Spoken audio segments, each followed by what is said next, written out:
Langga. Ayan o, nasugat ako kanina habang nagbubukas ako ng itlog.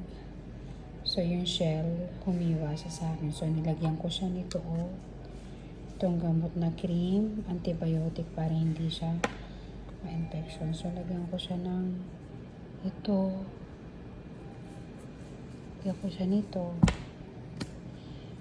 Tapos, ito na lang. Balutan ko siya nito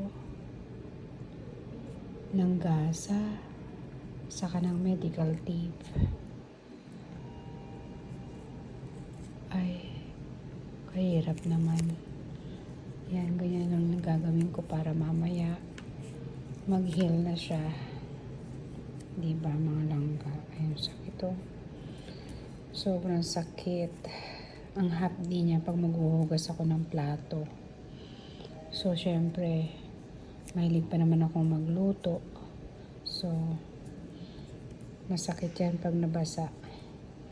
Yan, balutin muna natin siya ng gauze at saka medical tape. So, sana mamaya okay na ang aking kamay. Ayan.